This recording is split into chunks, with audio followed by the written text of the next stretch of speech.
저는 리버사이드 교회에서 목회하고 있는 김우혁 목사입니다. 우리 하나님의 은혜로 이번 한 주 동안 안실학교 교과 제3기 5과의 말씀을 매일 아침 여러분과 함께 나누게 되었습니다. 우리 성령 하나님께서 저희와 함께 해주셔서 이번 일주일 동안 주님께서 저희 마음속에 가르쳐 주시고자 하시는 주님의 뜻이 이해되고 그것이 우리의 삶의 실제적인 순간들마다 귀한 축복으로 작용하게 되기를 우리 주님 예수님의 이름으로 축원합니다. 잠깐 기도하고 오늘은 일요일 소지의 말씀을 함께 나누도록 하겠습니다. 기도하겠습니다. 사랑하는 하나님 아버지, 이 시간 우리 주님의 성령을 이 자리에 초청드리오니 저희들과 함께 하시고 우리의 마음속에 역사해 주셔서 생각을 이끄시며 오늘 저희들의 삶 속에 주시고자 하시는 주님의 은혜를 마음에 담는 축복의 시간이 되도록 처음부터 끝까지 이 모든 시간을 인도하시기를 우리를 사랑하시는 예수님의 이름으로 기도드리옵나이다. 아멘. 얼마 전에 제 컴퓨터가 고장이 났었습니다. 전원 버튼을 아무리 눌러도 전기가 들어오지 않는 것이죠. 이것도 해보고 저것도 해보고 다 시도해보다가 도무지 고칠 수가 없어서 컴퓨터를 고치는 곳에 가져갔습니다. 그런데 조금은 어처구니 없게도 그 중간에 아답터가 있었는데요. 그러니까 전원을 꽂고 그리고 컴퓨터에 꽂으면 컴퓨터에 불이 들어오는 것이죠. 그 아답터 중간, 그러니까 아답터가 그 전선들 중간에 있었는데요. 이렇게 꽂는 부분이 있었습니다.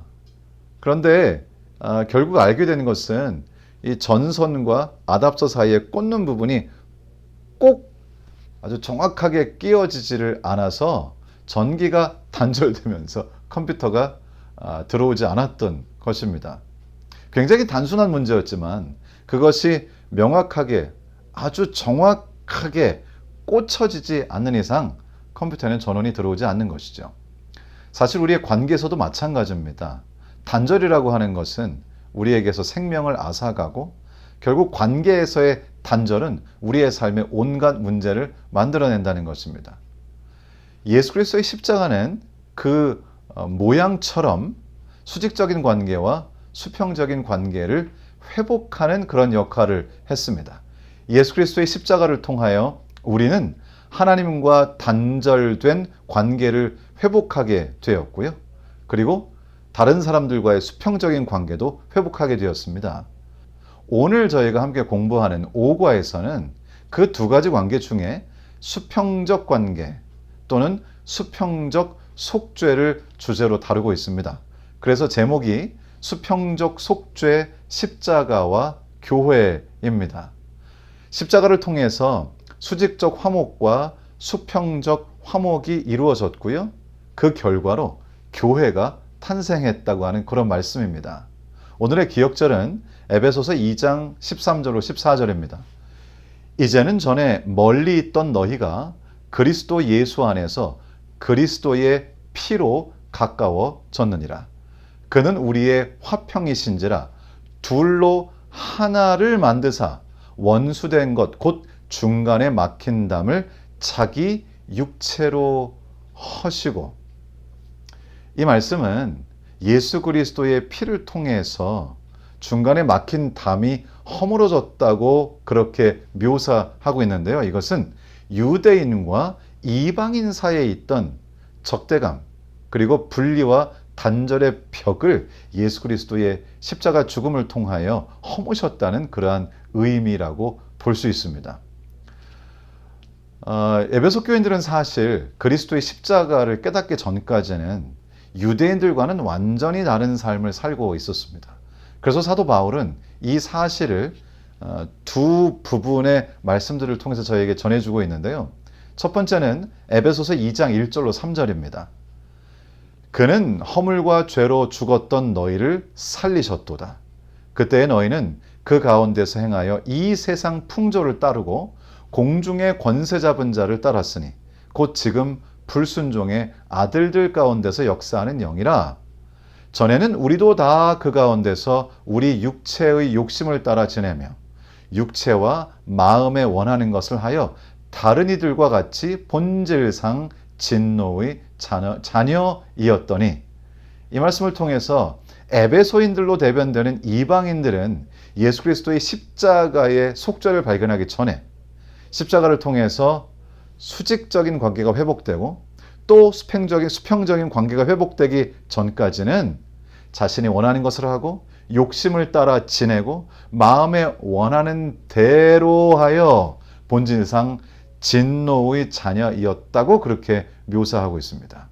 그리고 이것은 이방인과 유대인 사이의 관계에 어떤 의미인가 하는 것을 11절과 12절에서 저희에게 말씀해 주고 계시죠.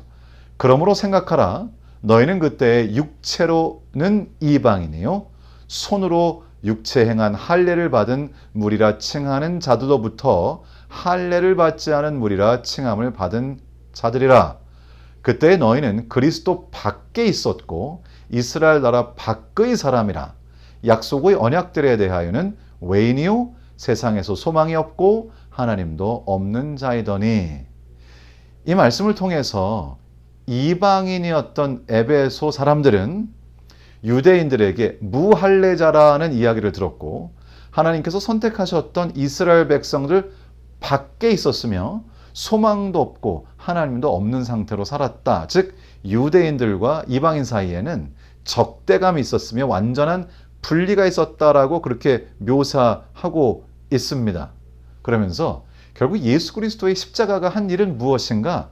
바로 그것은 서로 멀리 떨어져 있던, 완전히 분리되어 있던 유대인들과 이방인들의 관계를 완전히 새롭게 했다고 하는 것입니다.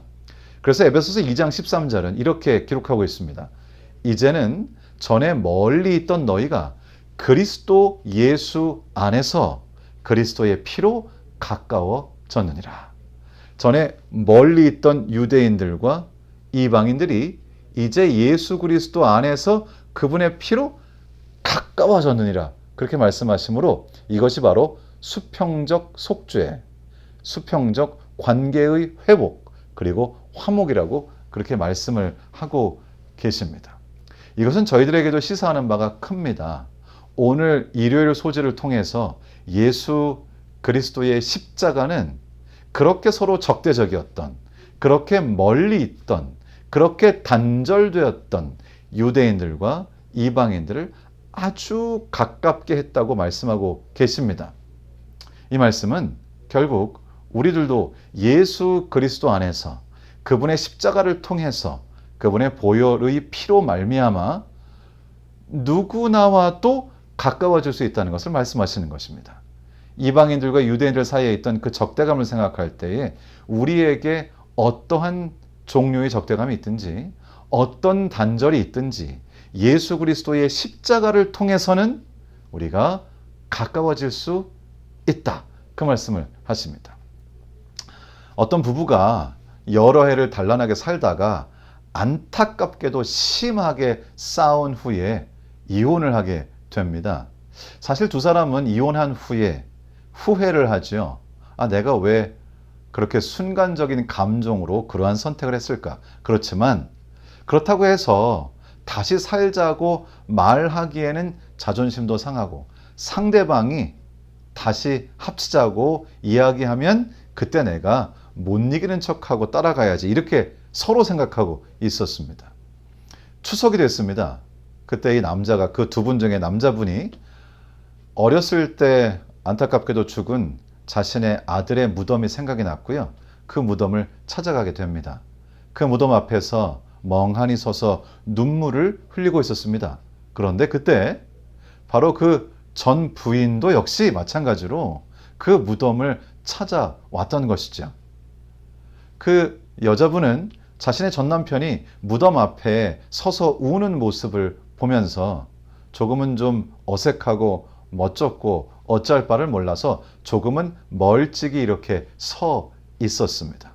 이제 앞에 있던 이 남자는 한참을 울다가 돌아가려는지 고개를 돌리고 몸을 돌려서 이제 뒤로 돌아 집으로 가려고 하고 있었습니다. 그런데 그때 자신의 눈앞에 자신의 전 부인이 서 있는 것이 보였던 것이죠. 누가 먼저라고 말할 것도 없이 두 사람은 서로에게 달려갔고요. 그리고 자신이 잘못했다고 사과하면서 우리 다시 시작해 보자고 그렇게 이야기를 꺼내면서 두 사람의 화목 그리고 새로운 삶이 시작되게 됩니다. 죽은 아들 때문에 이 두 사람은 다시 새로운 관계를 회복하게 되고 화목, 하나됨을 경험하게 된 것이죠. 마찬가지로 저희들도 십자가에서 돌아가신 하나님의 아들 예수 그리스도 앞에 갈 때만 그것이 누구든지 간에 서로 화목하고 하나 되고 새로운 관계를 정립할 수 있게 된다는 것입니다. 오늘 우리는 교과의 말씀을 통해서 또 에베소서의 말씀을 통해서 예수 그리스도의 십자가가 심지어는 그렇게 적대감이 많았던 유대인들과 이방인들 사이에 화목을 만들어냈다고 수평적 속죄에 관해서 설명하고 있습니다. 여러분은 그리스도의 십자가를 통해서 사람들과 많이 가까워지셨나요? 그리스도의 십자가를 통해서 멀었던 사람이 가깝게 되었나요? 예수 그리스도의 보혈의 피로 그분의 십자가로 우리는 누구와도 가까워질 수 있습니다. 혹시 오늘 여러분이 그동안 가까이 하고 싶었지만 멀어졌던 분이 생각나는 분이 계시다면 이 교과 마치고 한번 전화를 걸어보시는 것은 어떨까요? 혹시 이렇게 분명히 예수 그리스도의 십자가는 그리스도는 우리를 가깝게 하는 것이라고 했는데 혹시 아직 해결되지 않은 단절된 관계가 있다면 그 관계를 우리 하나님께 드리면서 다시 한번 그리스도의 십자가 앞에서 화목을 이뤄보는 것을 어떨까요? 오늘 저희가 함께 했던 이 교과의 말씀이 에베소서 2장의 말씀이 여러분의 매일의 생애에 또 새로운 빛을 또 새로운 결심을 주게 되기를 우리 주님 예수님의 이름으로 축원합니다. 제가 잠깐 기도하고요. 이 아침에 개인적으로 기도하는 시간을 갖도록 하겠습니다. 고맙습니다. 우리를 사랑하시는 거룩하신 하나님, 오늘 아침에 저희들에게 은혜를 주셔서 우리 주님의 말씀으로 에베소서 2장을 다루는 교과의 말씀을 통해서 그리스도의 십자가가 우리를 화목하게 하나 되게 가까워지게 한다는 사실을 배우게 하시니 감사합니다. 단순히 그것을 이해하는 것이 아니라 그리스도인 된 내가 십자가 앞에 무릎을 꿇고 혹시라도 소원해 있는 관계, 단절된 관계, 사실은 가까워져야 하는 관계, 이것을 다시 한번 돌아보면서 이 말씀이 우리의 생애에 진정한 변화를 주어 가까워짐, 화목됨을 경험하는 귀한 하루가 되도록 하나님께서 저희와 함께 해주시기를 우리를 사랑하시는 예수님의 귀하신 이름으로 기도드리옵나이다. 아멘.